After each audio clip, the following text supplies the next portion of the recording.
Moi ben, pois comezamos sen solución de continuidade a segunda intervención desta sesión a cargo do profesor Johannes Cabate, como tiña anunciado previamente, que vai desenvolver o tema Linguas e nacionalidades na Europa da Primeira Guerra Mundial. O profesor Cabate, que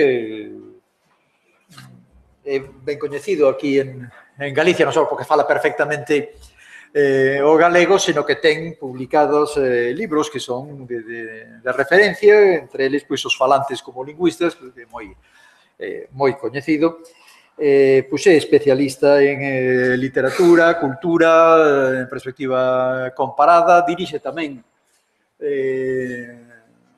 o arquivo serio, según me consta, é unha persona moi especializada justamente no campo da lingüística e da cultura comparada.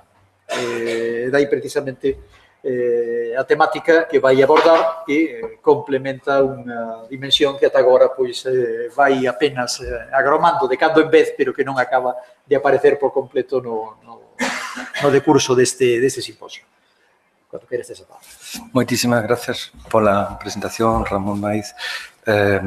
Quero comezar con agradecementos, como é o uso, pero un agradecemento especial para o Consello da Cultura Galega por organizar este simposio que me parece interesantísimo.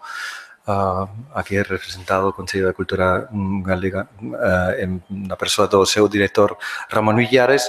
Moitas grazas a Xosé Manuel Núñez Seixas que me deu, que tivo a idea de convidarme a este simposio no que eu realmente son un pouco un bicho raro, non? Porque aquí estou entre historiadores estou aprendendo moitísimas cousas, non sei se vos ides aprender algo de min, en todo caso, para min é un placer estar aquí. E quero estender o agradecemento a algo co que non contaba, que é un agradecemento especial que xa se mencionou esta mañán aos intérpretes que están alá atrás na cabina. E creo que é realmente impresionante o labor que están facendo.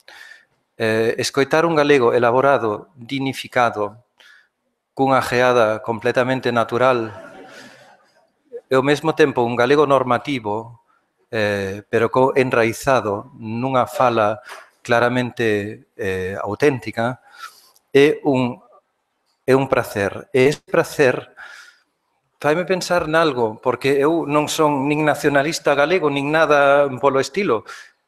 Que é o que me fai prazer se escoito esa interpretación? Pois, por un lado, creo que é unha cousa que ten que ver cas irmandades da fala, e por eso menciono tan claramente ese momento. Ten que ver cas irmandades da fala que deron un paso máis, un paso adiante na dignificación desta lingua, porque elevaron a lingua galega a lingua culta falada, a lingua de conferencia. Se eu estou aquí falando en galego, é grazas ás irmandades da fala. Creo que temos non podemos esquecer nunca esa importancia que tiveron, que seguen tendo as irmandades da fala para esa dignificación dunha lingua que para nada estaba nesa situación. E que despois seguiu, claro, con interrupcións e con unhas vicisitudes bastante complexas ao longo do século XX e con momentos de crise e todo, pero que despois do franquismo continuou con esa tradición das irmandades da fala e hoxe en día é completamente normal escoitar conferencias en galego, é normal que un estranxeiro fale en galego, é normal que haxa xente formada como aquelas dúas persoas que están alá na cabina facendo unha interpretación profesional e perfecta o galego, do inglés ao galego e do galego ao inglés.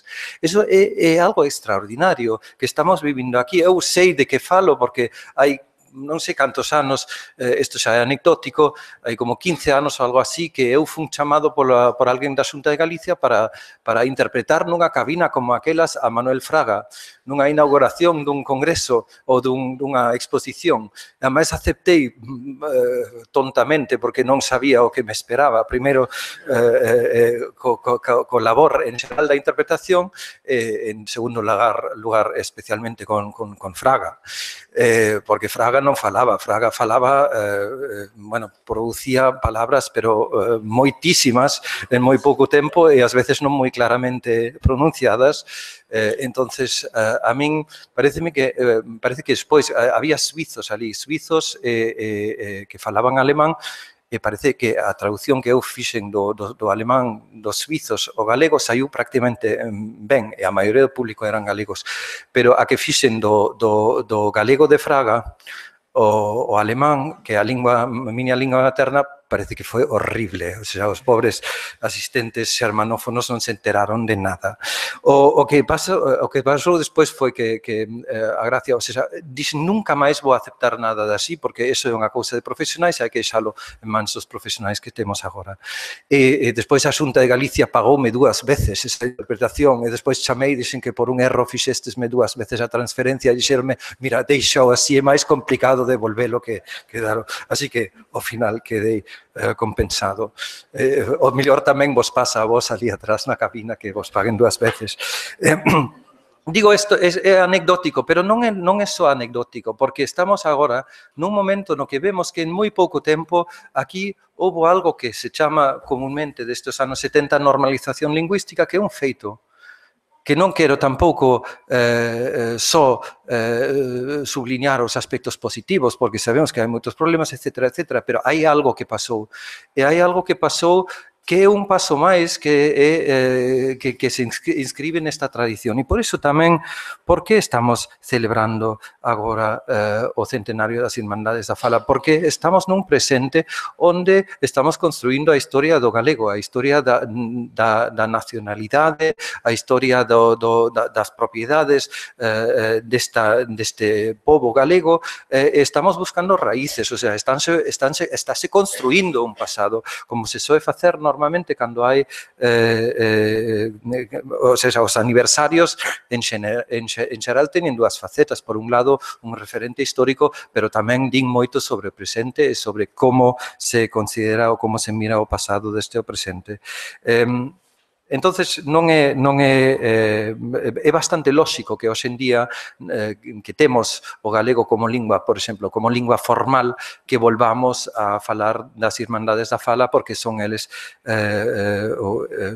os membros das Irmandades da Fala que fixeron posible que hoxe esteamos aquí nesta situación. Ben,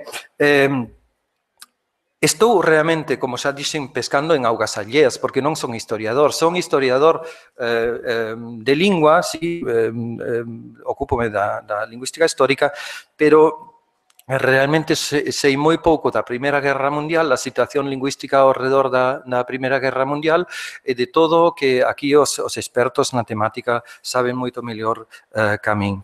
Entonces, o que vou presentar son algunhas reflexións, máis ben un pouco xerais, algunhas enlazan co que xa oímos hoxe, sobre todo pola mañán.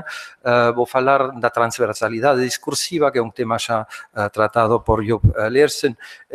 Vou falar de universalismo, particularismo, da conexión catalana, que xa se mencionou tamén varias veces, e despois, sí, unha breve mención da Europa ao redor da Primeira Guerra Mundial. Pero antes de entrar no tema, quería falar de outra cousa, porque os lingüistas este ano estamos realmente celebrando un aniversario, o centenario do Cours de Linguistique Générale, que é a Biblia, digamos, o libro fundacional da lingüística moderna. Hai moitísimos congresos, moitísimas celebracións, en todas partes estáse falando do Cours de Linguistique Générale. Ese Cours de Linguistique Générale marca a lingüística do século XX e marca unha lingüística que realmente ten, como diría eu, unha concepción case oposta de lingua da que atopamos nas Irmandades da Fala. Saussure, na tradición, Saussure é neogramático, formouse na Universidade de Lipsia a finais do século XIX e despois o que se lle atribúe, porque o Cours de Linguistique Générale, publicado no 16, non foi escrito por el, senón polos seus discípulos, entonces é unha publicación póstuma e, en parte, unha construcción dos seus discípulos. Hoxe en día sabemos que hai moitas cousas que, sobre todo, esa exageración a langue fronte á parole parece que é unha cousa estratégica dos alumnos por razóns que agora se analizaron nos últimos anos. Non vou entrar nesa materia, pero o que é interesante é ver a concepción de lingua, que realmente é sociolóxica, porque deriva de Émile Durkheim, do sociólogo francés, e deriva desa concepción da idea do feito social, le fait social. Dit Saussure, la langue est la partie sociale du langage extérieure à l'individu qui à lui seul ne peut ni la créer ni la modifier. Elle n'existe qu'en vertu d'une sorte de contrat passé entre les membres et la communauté, les membres de la communauté. Quer dizer que a língua é unha especie de entidade social que está por riba dos individuos, e o individuo non pode cambiarla. O individuo é casi obrigado a aceptar a língua tal cual.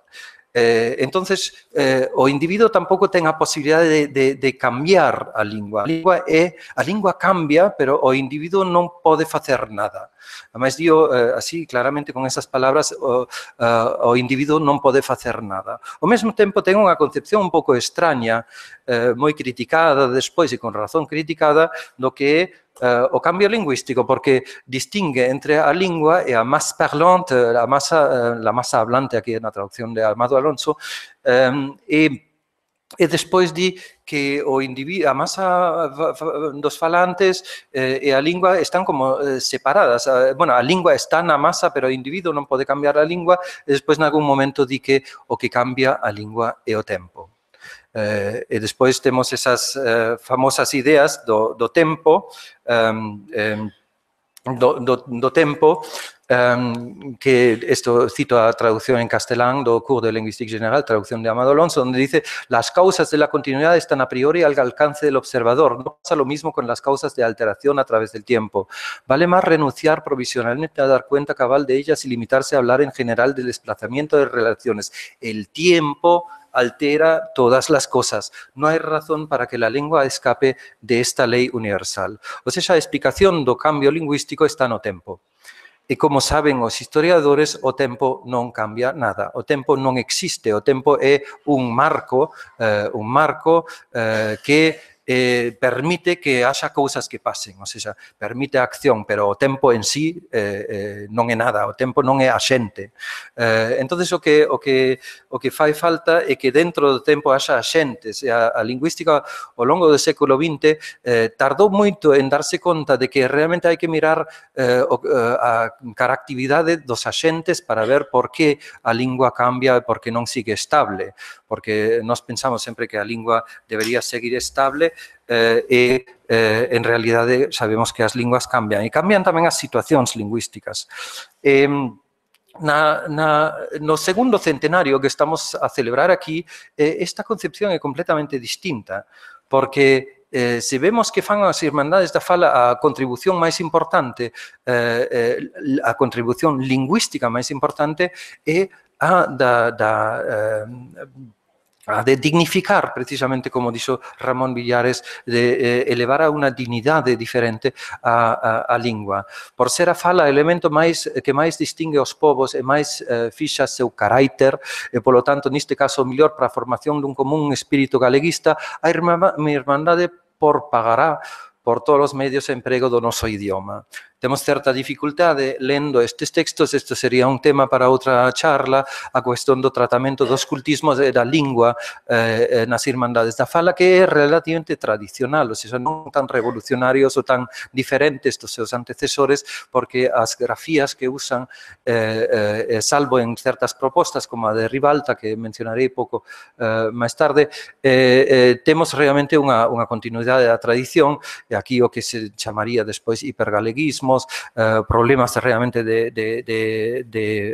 sobre todo de certas palabras cultas sen moita tradición na lingua escrita, porque esa lingua escrita limitábase basicamente a outro tipo de textos onde eses cultismos non tiñan tanta importancia. Aquí vemos que a fala é o elemento máis importante, é o elemento fundamental.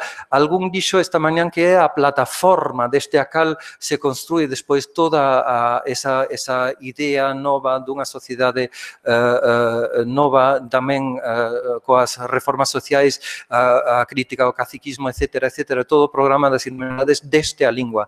Non sei se non habería que tamén aceptar simplemente que a lingua mesma é unha razón das propias Irmandades. Se eu digo que me fai prazer, que me produce prazer ver como falan os intérpretes na cabina, vexo que tamén hai algo que Ramón Villares falou da estética, o dereito á estética, e creo que hai unha estética da lingua que a min, ás veces, casi podo botar a chorar escoitando xente falando en retorromance cando vou por Suiza e vexo que esa realidade existe e que está viva. O sea, a lingua, a riqueza lingüística parece que ten algo que nos toca, algo que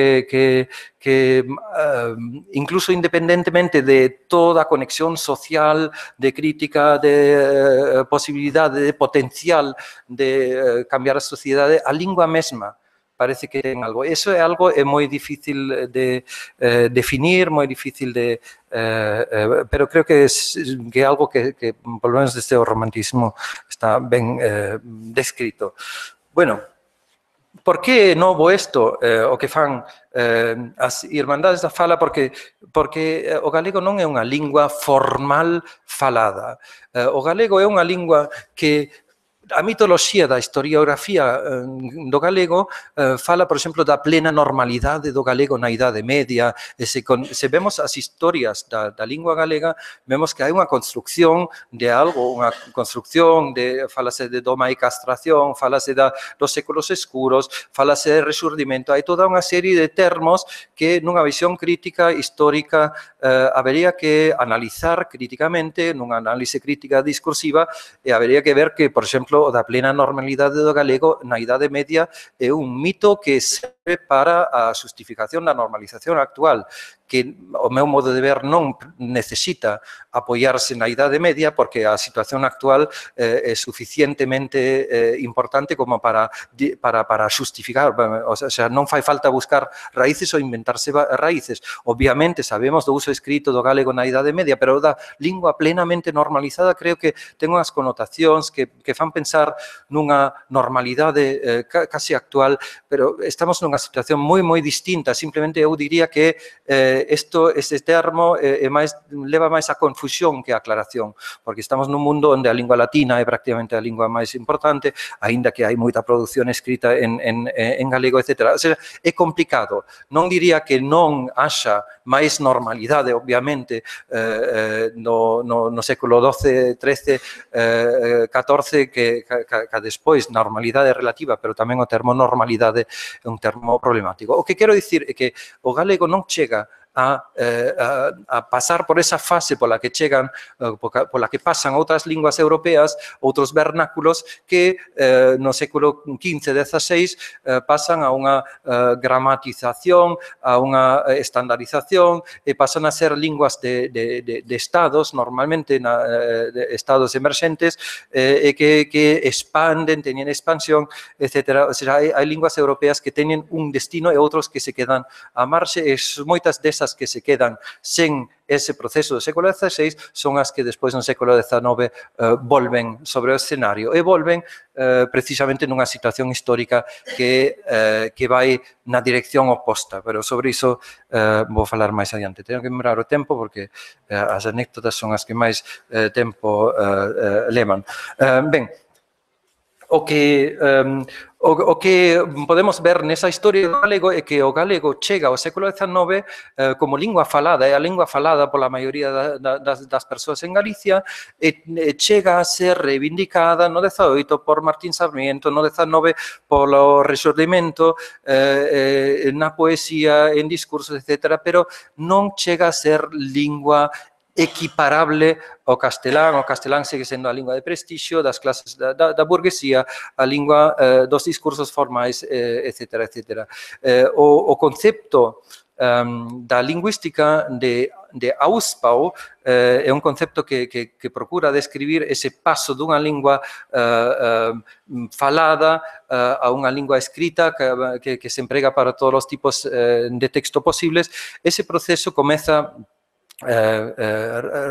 xa obviamente podemos dicir comeza no século comeza na Idade Media, pero despois queda estancado e queda recuperado, sí, no século XIX, pero cunhas limitacións bastante claras.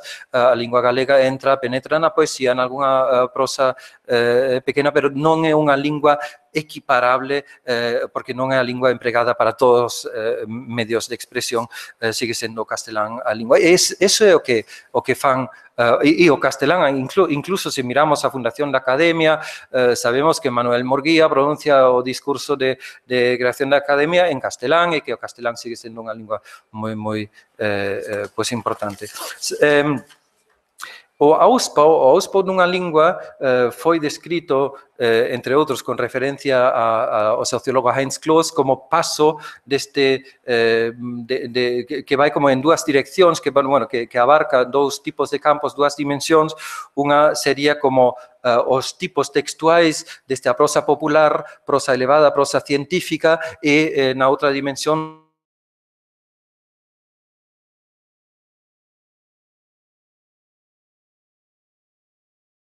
e da tecnoloxía. Hoxe en día poderíamos incluso, o mellor, engadir outros tipos textuais. Por exemplo, da traducción simultánea nunha cabina é isto é un esquema moi simplificado e non serve tampouco para descripcións máis detalladas, pero unha traducción simultánea nunha cabina para min é un paso máis, é algo novo no galego e mostra que a normalización, digamos, o de chegar a todos os tipos textuais está avanzando aínda máis, ou avanzou máis nos últimos decenios. Hoxe en día temos outras ferramentas, outras terminoloxías, Peter Koch e Wulf Österreich elaborando sobre a concepción tradicional da variación lingüística que distinguía entre variedades diatópicas, diastráticas e diafásicas, e despois falábase dunha lingua teito, variación dialectal, sociolectal de estilo, e despois unha lingua teito, un estándar, que pode ser de outra lingua. Entonces temos unha situación diglósica na que o que se fala e o que se escribe, por exemplo, son dúas linguas. Peter Koch e Wulf Österreich propuxeron esa dimensión universal de inmediatez e distancia que está relacionada nas culturas con lingua escrita con realizacións gráficas e realizacións fónicas, pero non é exclusivo. Ao longo dese continuo universal entre lingua de inmediatez informal, digamos, a lingua formal de distancia, habería eses números romanos aquí que son tradicións textuais, tradicións discursivas, tradicións de textos, como, por exemplo, o discurso formal dunha conferencia ou un tratado filosófico escrito ou unha conversa nun bar, etcétera, etcétera. Tendencialmente, o polo de inmediatez ten máis produción fónica e o polo de distancia máis produción gráfica, pero tampouco é exclusivo. Entón, temos como dúas dimensións, gráfico-fónico, por un lado, e inmediatez e distancia. Eu sempre, eso só dito sexa de paso, doulle a volta porque así podo introducir o eixo temporal e dicir que estes textos, estas tradicións textuais, tradicións discursivas, como a chamamos, evolucionan en parte por separado e entre elas hai conexións. A historia da lingua non é unha historia uniforme dunha frecha, como se ten descrito en moitas tradicións do cambio lingüístico, senón que é unha multiplicidade de historias textuais que despois conforman tamén algo que é unha proxección, que sería a gramática histórica. E despois, aquí, neste esquema, o que faltaría é tamén a posibilidade dunha lingua de ampliar ese espectro de tradicións discursivas. Volvemos ao esquema anterior, o de orientación diferente. No caso do galego, e agora non me funciona a animación, porque isto é un PC e eu traballo con Mac, aquí non me funcionou, pero bueno, igual. Pero temos unha lingua A e unha lingua B. A lingua A é o castelán, neste caso en Galicia, a lingua B é o galego. O galego pasa no século XIX, é unha lingua basicamente oral do ámbito fónico e despois con algúns textos escritos, sobre todo desas primeiras casillas, poesía, etc. Pero despois, ao principio do século XX, o que fan as Irmandades da Fala é que expanden ese espazo do galego, dignificando entonces a lingua, ou seja, ampliando as posibilidades da lingua a distancia, non só na lingua escrita, sino tamén na lingua falada, de distancia do discurso oral formal. Eso é moi importante. Obviamente, aquí nese esquema, habería que engadir unha segunda dimensión, e creo que sería máis útil, porque a segunda dimensión, porque o galego non sustitúe o castelán, o galego amplía as súas posibilidades, pero claro, a carón do castelán que segue estando ali neses espazos, e habería que engadir unha segunda dimensión que demostra onde está o castelán nese esquema, e tamén o mellor, unha relación de prestixio entre as dúas linguas ou de cantidade de produción, porque vemos que o auspo tamén de Heinz Kloss refírese a calidade, ou seja, unha lingua que vai adquirindo máis posibilidades, pero non a extensión social do mesmo. E claro, eso tamén é importantísimo. Sabemos que as Irmandades da Fala conquistan territorio da lingua galega, pero non conquistan o territorio galego. Digamos, quédanse en certos usos e, obviamente, así sigue sendo hoxe en día. O galego está ali, está cada vez máis presente, pero non desplazou o castelán. O cal tampouco foi o obxectivo das Irmandades da Fala. Esta idea da expansión e desa posibilidade de expansión e de cambio da situación lingüística é diso as Irmandades están ben conscientes, o sea, non é unha cousa que simplemente lles pasa, senón que eles mesmos reflexionan sobre isto.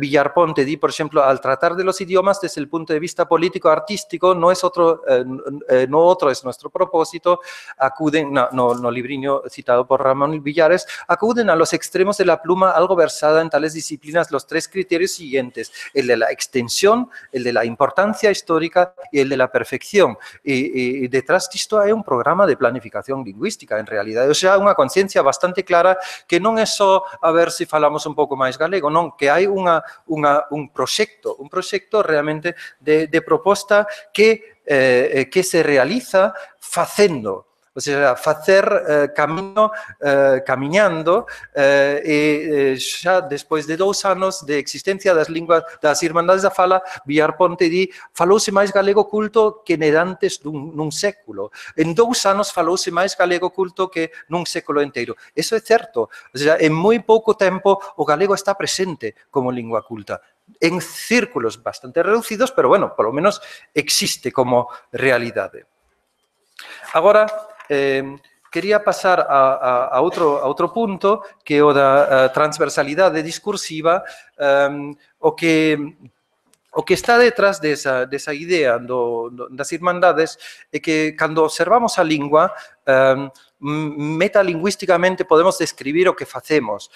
Os feitos lingüísticos son categorizados e sobre esas categorías falase na comunidade, non só polos lingüistas que crean termos gramaticais ou outros termos de análise e ferramentas para análise lingüística, senón entre os propios falantes. Os falantes analizan continuamente, falan sobre a lingua, falan sobre se algo é ben falado ou mal falado, se unha persoa fala ben, se unha persoa ten acento raro, etcétera, etcétera. O discurso metalingüístico é algo cotidiano moi importante.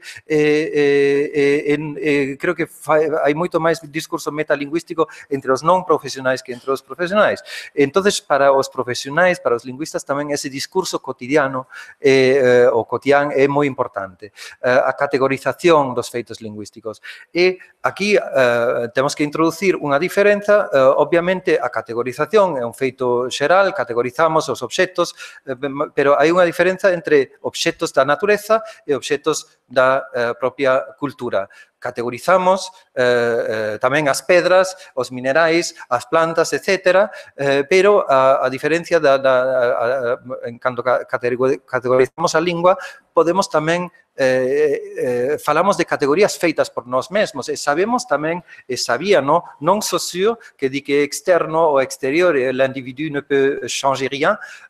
As Irmandades da Fala eran ben conscientes desa posibilidade de cambiar os feitos lingüísticos mediante un discurso metalingüístico. Ou seja, o da expansión, por exemplo, dos usos da lingua por unha discusión, unha proposta consciente. E tamén o do cambio mesmo do corpo da lingua, ou seja, os medios lingüísticos, falei antes, mencionei o caso dos cultismos, no que hai tamén unha certa idea, e obviamente esa categorización ou ese cambio da lingua por discurso metalingüístico ten límites, porque tampouco é a lingua un artefacto, é unha cousa colectiva, en realidade non podemos cambiala directamente, pero podemos propoñer innovacións e a través da fala facemos propostas de innovación que poden pasar a lingua.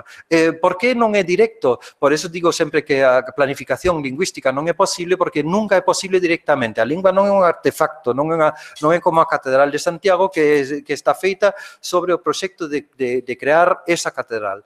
Non, a lingua é unha obra colectiva, entonces únicamente de acordo ca sociedade se pode cambiar. Entonces as propostas son propostas, e non son imposicións directas. O que é importante neste contexto é o termo, pero que casi podo saltarmo, porque esta mañán yo Lersen falou moito deste tema, desa transversalidade discursiva. O discurso metalingüístico non pode ser xerado nun sitio, segundo a situación actual, pero tamén pode ser adoptado de outros lugares. E no caso galego, das Irmandades da Fala, vimos esta mañán como hai adopcións, por exemplo, relacións con Irlanda e, sobre todo, como veremos máis adiante, con Cataluña.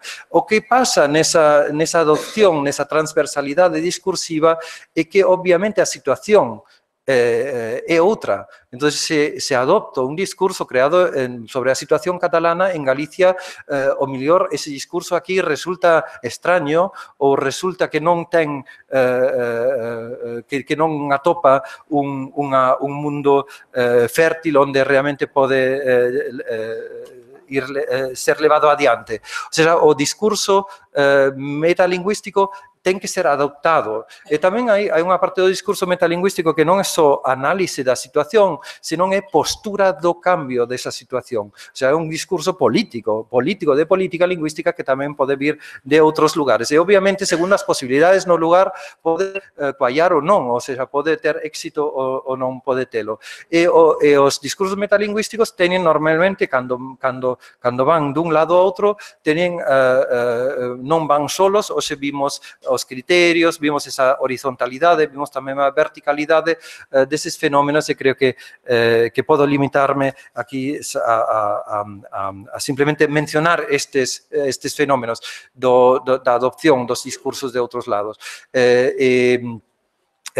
Isto é o caso de Villar Ponte, por exemplo, ou de outros protagonistas, emblemático, porque vemos como de onde sacan as ideas e como as traen a Galicia e como as intentan, pois, relacionar ca situación local. Só unhas palabras sobre a proposta xeral, as propostas xerais, os discursos xerais que temos ao principio do século XX, pois, en xeral, deste xa bastante antes, había como un antagonismo entre o que podemos buscar as raíces xa na antigüedade, pero que creo que os puntos de referencia máis claros e máis inmediatos, non son tan inmediatos, pero son os que están presentes, son a Revolución Francesa, ca súa concepción do universalismo lingüístico, por un lado, e o romanticismo que reacciona en contra desa concepción. Son, digamos, os dous prototipos que seguen presentes a principios do século XX nos discursos e que serven como referentes. En Galicia xa o pré-rexurdimento xorde como reacción a algunhas ideas francesas, cun antifrancesismo claro nas proezas de Galicia, por exemplo, ou con outros textos. O romanticismo é unha reacción que acentúa a particularidade, o particularismo en contra dese universalismo propagado polos revolucionarios franceses. Sabemos que a idea fundamental da Revolución Francesa é unidade e uniformidade. uniformidade. E uniformidade é a uniformidade tamén radical lingüística. Quere dicir, non só anéantir les patois, como dicía o Abbé Grégoire, o Abade Grégoire, o sea, destrozar a variedade diatópica, senón tamén acabar ca variación social, da variación diastrática e acabar cos estilos. O sea, a uniformidade total da lingua mellor do mundo, que obviamente é a francesa. Entonces, esa universalidade, uniformidade é un polo, e do outro lado temos o polo da diversidade, da dignidade igual das linguas, a proposta humboldtiana, por exemplo, que está presente desde Herder, en combinación con un pensamento tamén nacional alemán, pero tamén se combina precisamente no caso de Humboldt con ideas da Revolución Francesa. Se pensamos que, por exemplo, Alexandre, pero tamén Guillermo de Humboldt eran amigos de Destutt de Tracy e que tiñan moi boa relación cos ideólogos franceses, o sea, hai unha mestura de discursos, pero é unha combinación do discurso da liberdade, por un lado, co discurso da diversidade, que é claramente oposto a esa uniformidade francesa, que vemos aquí neste emblema, nesta frase emblemática. Entonces, esa oposición entre o universalismo e particularismo segue presente na tradición galega, na tradición peninsular e na tradición europea, como veremos máis adiante. Vexo que non teño tanto tempo e teño que ir casi xa acabando, pois sáltome esta parte, entonces, da conexión catalana, a conexión catalana que foi, bueno, podemos resumila aquí, el galleguismo político imitaba el nacionalismo catalán, e hai unha vertente moi forte de transversalidade discursiva que despois continúa ao longo do século XX, co Estatuto de Autonomía na Segunda República, con todo o que ven despois da morte de Franco, a tripartición da lei autonómica, lei de normalización lingüística, etcétera, etcétera, sempre está, hai un paso, o catalán dá un paso e Galicia continúa. Non é só iso, non é só imitación, ás veces Galicia está por diante de Cataluña, etcétera, pero hai como se dicía, pareceme moi interesante esa idea tamén de Jupp Lersen de fructífera contaminación mutua dos discursos, ¿no? Cando está Cataluña, o País Vasco e Galicia, entre os tres gañan en forza no discurso por exemplo, da normalización lingüística ou de que sexa. Ben, a última parte, e xa vou acabando, porque vou saltar, porque o texto escrito está por aí, pois, que pasa en xeral, en que sentido ese movimento galego das Irmandades da Fala forma parte dun panorama europeo? Agora, poderíamos estendernos moitísimo a iso, pero creo que a idea xeral, o que máis claramente destaca na posguerra, nesa época, é que hai unha maior homoxenización lingüística nas grandes linguas, por exemplo, no italiano, no francés, no alemán, pola guerra. A guerra é un motor da uniformización. Sabemos que, por exemplo, a pluralidade dialectal italiana, o contacto entre os soldados é un momento moi importante de creación de coherencia e de conciencia desa diversidade dialectal. Despois da guerra temos máis homoxeneidade lingüística e máis presenza de estándares lingüísticos e tamén de estándares falados. Comezan a xurdir os estándares falados en nacións moi novas como Italia e Alemania, onde antes cada un falaba o seu. Emblemático o caso de Suiza, onde isto na Suiza alemana non ocorre, porque Suiza é un modelo, digamos, oposto, un modelo alternativo que queda como unha illa da Europa antigua, premoderna, dentro de unha Europa de nacionalismos emerxentes. Temos a tendencia á multiplicación das linguas, ou seja, temos máis linguas nacionais, máis estados independentes e a nacionalización territorial das linguas. O cal é unha cousa nova, se pensamos, por exemplo, no Imperio austrohúngaro, no que antes, polo menos, na parte occidental, o oeste do río Leita, había un plurilingüismo xeral na educación en todos os ámbitos sen ningún problema, mentres que na parte húngara había máis ben un modelo francés. Seguíase o modelo francés cun monolingüismo húngaro moito máis claramente asociado cunha tradición francesa. Multiplicación de linguas, máis territorialidade e despois tamén innovación ortográfica, discusións, por exemplo, sobre a ortografía das linguas bálticas, do checo, a Escola Lingüística de Praga, o fonocentrismo é outro aspecto interesante que temos en Galicia tamén coa proposta de Aurelio Ribalta, que temos na Escola de Praga coa normalización coa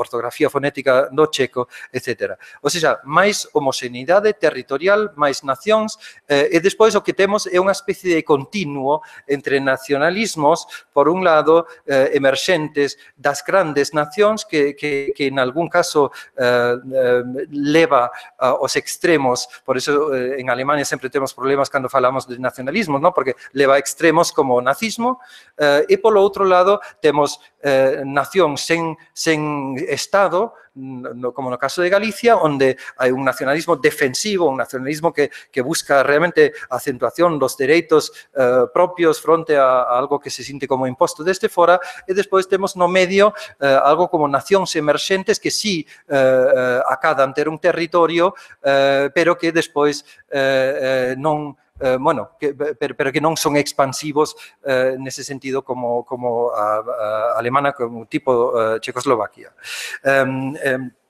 Este é o panorama, pero bueno, vou terminando entonces con dúas observacións, unha de Villarponte, cando di que esta cita, acaso este gran mal de la guerra monstruosa en cuya vorágine más o menos danzamos todos, concluya por traernos enormes bienes. No importa que sea a costa de tantos dolores inenarrables y de tantas lágrimas y sufrimientos.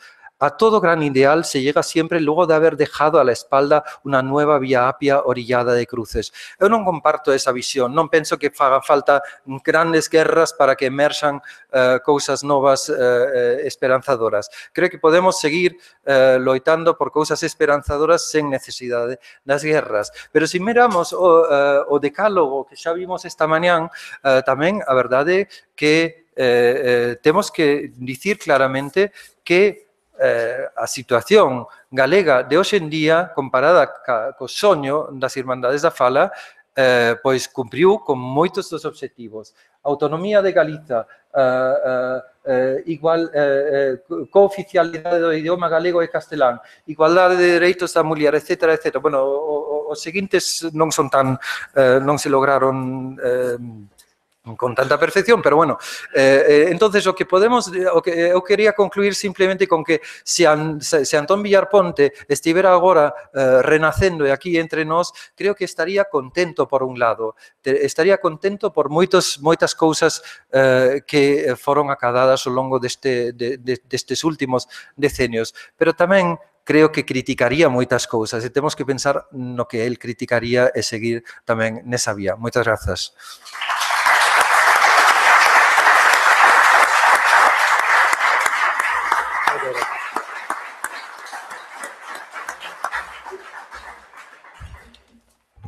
Moi ben, acumulamos o debate destas dúas ponencias como fixemos a mañán para o final da tarde e temos agora un breve descanso de non máis de 10 minutos para deixar tempo suficiente para que quede logo as dúas ponencias restantes tempo tamén para o debate. 10 minutos de descanso e cambiamos a vez.